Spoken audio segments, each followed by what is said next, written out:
Hello, 7th grade. Today we're going to be talking about how to solve some problems with scientific notation. And I thought it would be a good idea to review what exactly this scientific notation thing is anyways.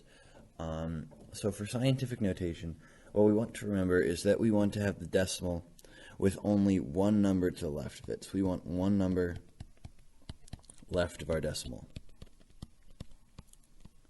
So we're going to take the number we're going to make into or convert to scientific notation right here. I'm going to just rewrite it so that I have only one number to the left of the decimal. In this case, that's the 1.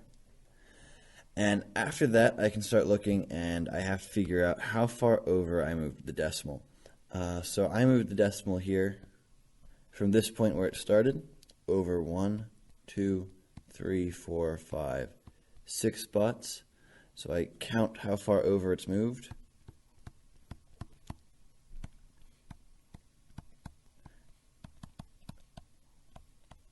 And then all I have to do is I'm going to write my new number right here, which is 1.2. All those zeros after right here don't do much anything. Those are kind of useless. So I have 1.2, and I multiply it by 10 to the power of how far it moved, which in this case is 6. So I have 1.2 times 10 to the 6th. And if I do multiply this out, I get that that's equal to 1.2 times 1 million, which is going to be equal to my original number. So that is equal to that thing right there, which is good. That means we did it right. So what we're going to work with today is looking at ways that we can use scientific notation to make doing some operations a little bit easier. And the real easy one to do with this is multiplication. So we're going to start with multiplication. And I'm just going to write down a problem. We're going to walk through it. So my problem is that I have 1.2 times 10 to the 6th times 4 times 10 to the 8th. So there's my numbers, and we're trying to multiply these two things. So one way we could do it is putting this back into its normal long form and then trying to go and multiply that and put it back into scientific notation, which would be really obnoxious, so we're not going to do that. What we are going to do is we are going to use something we can do with multiplication, is move around the different things we're multiplying. So I'm going to start by doing that, and this is going to be equal to, let me get back to the old color I was using, 1.2 times 4 times 10 to the 6th times 10 to the 8th. So all I did there was I switched these two things. And if all we're doing is multiplying, you see there's no adding or anything here. No adding or subtracting. But all we're doing is multiplying, then I can move those things around. And I get 1.2 times 4 times 10 to the 6th times 10 to the 8th. So 1.2 times 4, I can combine those, and 10 to the 6th times 10 to the 8th, I can combine those. 1.2 times 4 is going to be 4.8. 10 to the 6th times 10 to the 8th is something that we can use our product rule for, our product rule of exponents. So what this turns into is 10 to the power of 6 plus 8. So if we're multiplying two exponents with the same base, in this case the base is 10, so I have the same base,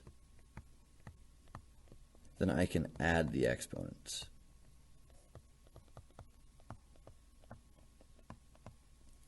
And rewriting this real quick, these are still multiplied, my multiplication stays with us. I end up getting 4.8 times 10 to the power of 14, which is absolutely correct, which is a good thing.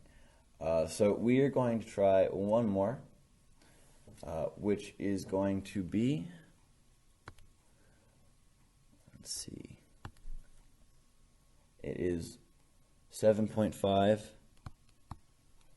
times 10 to the 4th times 2 times 10 to the 3rd.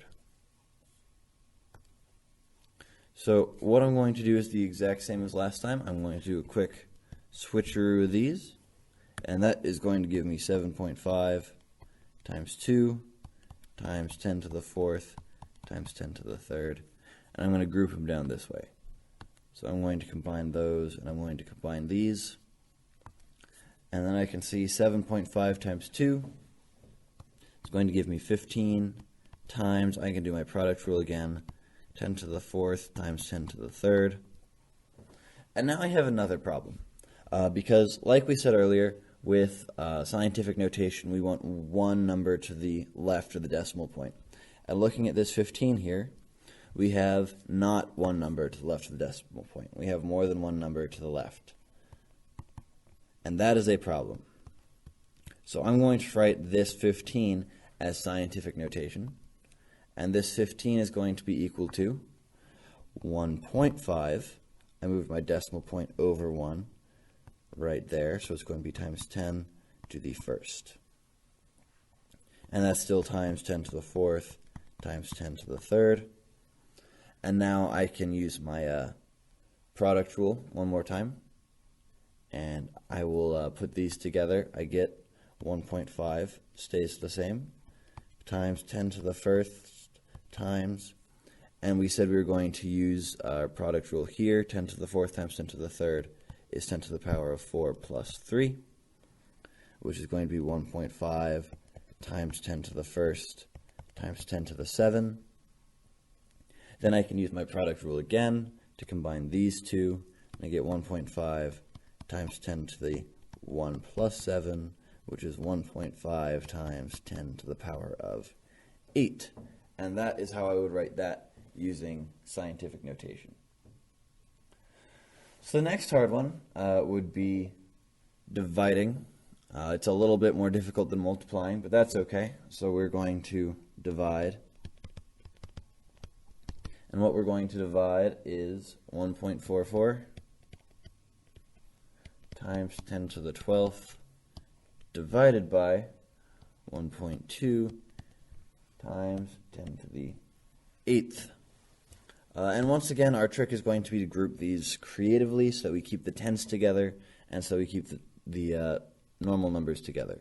So we want to group those, and we want to make a group over here. And something nifty we can do with this division is we are entirely allowed to split this up so that we end up getting 1.44 divided by 1.2 times 10 to the 12th divided by 10 to the 8th. So then I just have to divide this. 1.44 divided by 1.2 is 1.2. And that is multiplied by 10 to the 12th divided by 10 to the 8th, which is going to be our quotient rule of exponents, which I know it's been a while since we've used. But multiplying adds exponents together, and dividing subtracts. So we're going to use our quotient rule. And that's going to lead us to get 10 to the 12 minus 8. And once we have that, this is going to be 1.2 times 10 to the power of 4. So again, all I did was I took this division right there, and it led down to 1.2. I took this division right there, and that subtracted the exponents. So when we're dividing, we subtract exponents. When we're multiplying, we add them. And 12 minus 8 gives us 4. Let's go through one more, maybe a little bit harder problem. That's going to be this right here, which is writing down the answer, don't want that quite yet. 3.0 times 10 to the 8th divided by 4.0 times 10 to the 4th. So my strategy here is going to be the same. I'm going to creatively split this up.